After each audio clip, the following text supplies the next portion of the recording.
Charles Barkley called Kendrick Perkins an idiot. He called him a fool. Live TV. Everyone heard it. Perkins did not stay quiet. He hit back hard, and the beef never stopped. Now, Perkins is reportedly leaving ESPN, and Barkley is talking again. This time, it's bigger than before. Let's break it all down. To understand how this moment happened, you have to go back to where it started, because Barkley and Perkins didn't just wake up hating each other's takes. March 2025, that's when it all blew up. Kendrick Perkins went after Shaq and Barkley. He said they don't even watch basketball. Big mistake.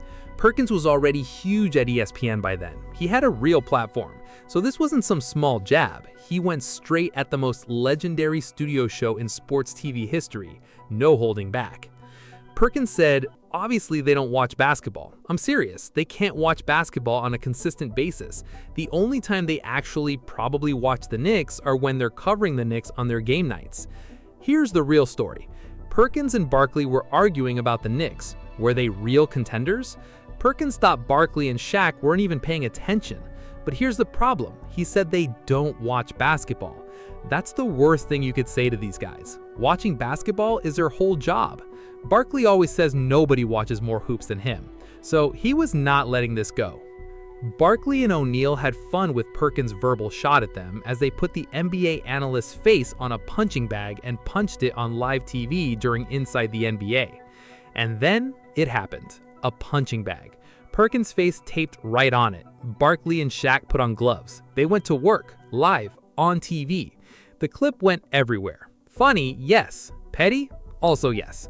But the message was loud and clear. They called him names while they hit the bag. They even sprayed his picture with a water gun. They kept calling him a roach. Think about that word, roach. Not a rival, not even an enemy, just a pest. Something small you swat away. That's how they saw him. And Perkins watched every single second of it. Barkley doubled down, calling him a roach again and again. That word stuck. It became the symbol of this whole fight.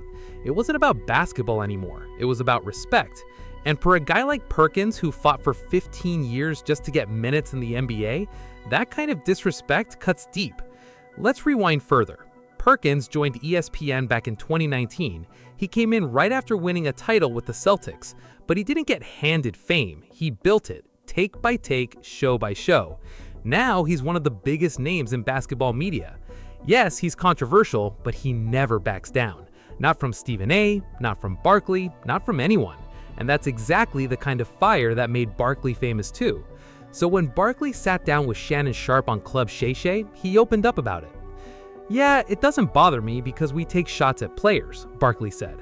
The only problem I had with what Kendrick says, there's nobody in the world who watches more basketball than me. That's the line that got under his skin. Barkley can take being wrong. He laughs about that all the time. But being told he doesn't watch the games, that hurt his pride. That's his whole identity. He had just finished grinding through March Madness, watching 2-3 college games a day. So this accusation hit different. March Madness, he said, really sucks because he's watching games all day long. So this wasn't really about the Knicks anymore. Perkins basically attacked Barkley's work ethic, his whole professional identity. That's what turned a small jab into a full-blown war. And remember, Perkins wasn't some random voice at this point. Sports Illustrated reported he was on NBA Countdown, NBA Today, First Take, Get Up, SportsCenter, Hoop Streams, everywhere. So when Barkley mocked him on that punching bag, Perkins wasn't going to just sit there and take it quietly. The idea that he needed to take Barkley's dismissal quietly or that the audience would side automatically with Barkley was something Perkins clearly didn't buy, and for good reason. That punching bag moment changed everything.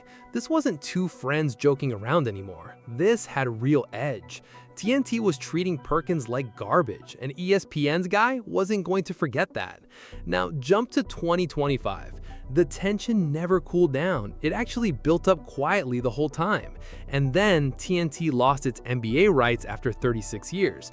Big shakeup, but Barkley was still right there, still watching every game, still getting more annoyed by what he saw on ESPN. Then came the Luka trade. Perkins said the Lakers were saving the NBA. The Luka Doncic trade to Los Angeles had been the biggest story of the season. Huge trade, shook the whole league, and ESPN ran with it non-stop. Every show, every segment, same message.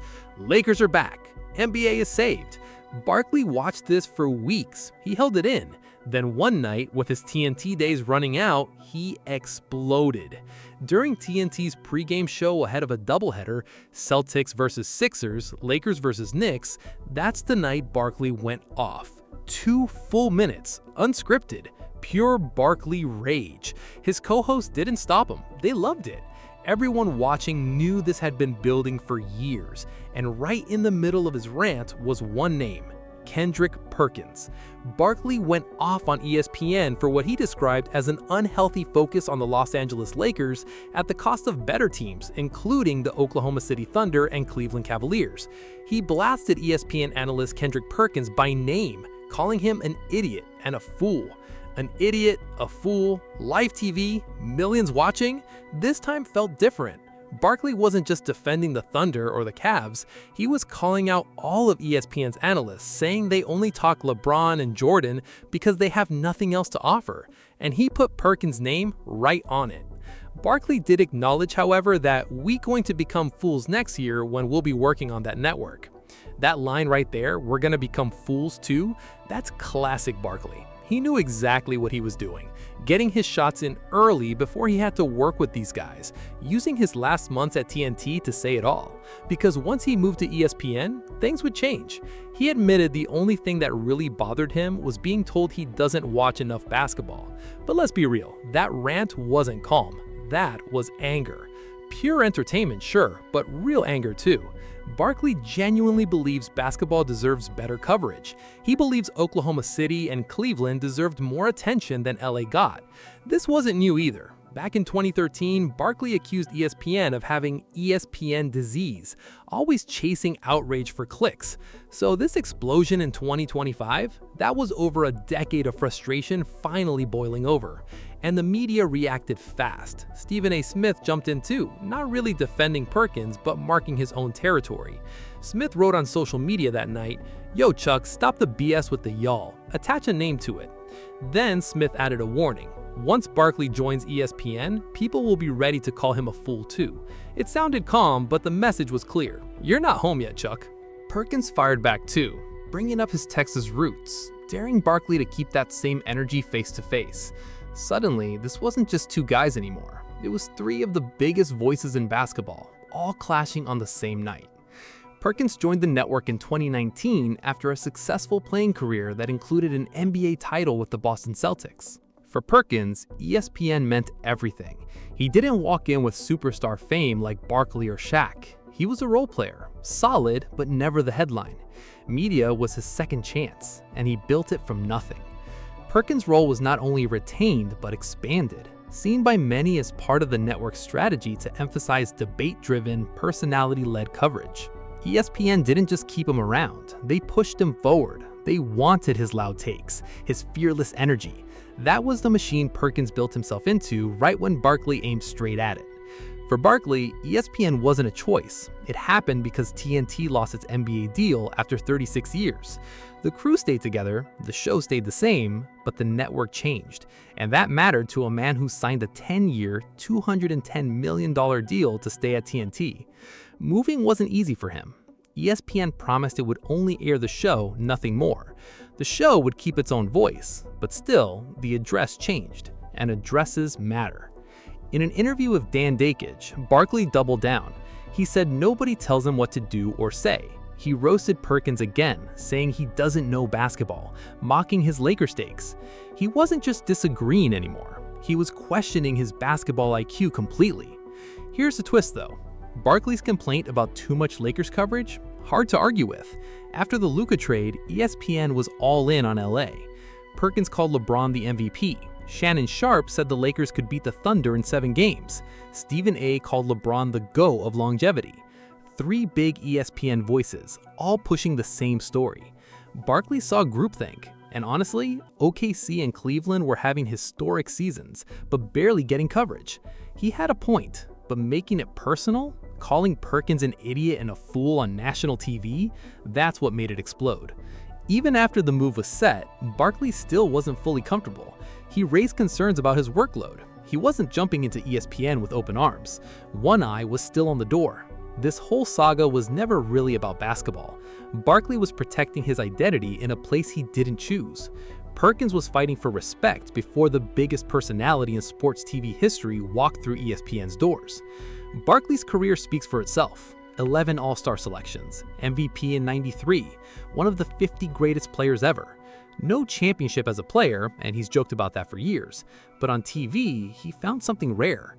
People who hate his takes still watch him. That's special. In 2020, Inside the NBA won the first ever Transformative Media Award from the Hall of Fame. Barkley got inducted into the Sports Broadcasting Hall of Fame that same year. 2 Halls of Fame, that's the weight behind every word he says. Perkins came from a different path. 7 seasons with the Celtics, 1 championship in 2008. Never a superstar like LeBron or Kobe or Jordan, but a real role player, the guy who did the dirty work. Going from player to analyst wasn't smooth for him either. His takes were rough. Critics ripped him constantly. Some wanted him fired. But here's the thing, ESPN's whole model runs on controversy. First Take, Get Up, all built on bold takes. Perkins fit right into that machine, and he's never been scared about losing his job over it. That fearless attitude, it's basically the same energy Barkley built his whole career on. Maybe that's part of what bothers Barkley so much. It's hard to dismiss someone who refuses to back down. The original Knicks argument back in 2024 wasn't really about basketball either. It was about status. Perkins wasn't just disagreeing, he was saying the greatest studio show in basketball history was slacking on their job. Bold move from a guy with his resume. But in this industry, boldness is currency. Perkins knew the game. Be loud, go after the biggest names, get noticed. The problem, he picked a fight with guys who've been doing this for 25 years. Then came another controversy. Perkins suggested MVP voting had a racial bias against Jokic. JJ Redick roasted him for it live on First Take. That one came from his own ESPN teammates. And Barkley, watching from TNT, couldn't resist jumping in either. Shaquille O'Neal said on TNT's Inside the NBA that Giannis Antetokounmpo is his MVP, and Barkley fired back instantly. You're only voting for him because he's black. A joke, sharp, perfectly timed, aimed straight at Perkins' bias argument. He wasn't even talking to Perkins directly, but everyone knew exactly what he meant. And then, out of nowhere, just months before Inside the NBA's big move to ESPN, the beef ended. How? A wife, a respected friend, and one group chat. Perkins' wife told him it was all just stupid, so Perkins called Michael Wilbon, asked him to reach out to Barkley. Wilbon set up a group chat, said they were 2 of his favorite people on earth, suggested dinner in Chicago. And just like that, 2 men who called each other fools, idiots, and roaches on national TV agreed to break bread. Barkley responded right there in the chat. Big Perk, you're doing an outstanding job. We shouldn't be throwing shots at each other in the NBA Finals. Let's link up and break bread. And that's how the beef finally ended.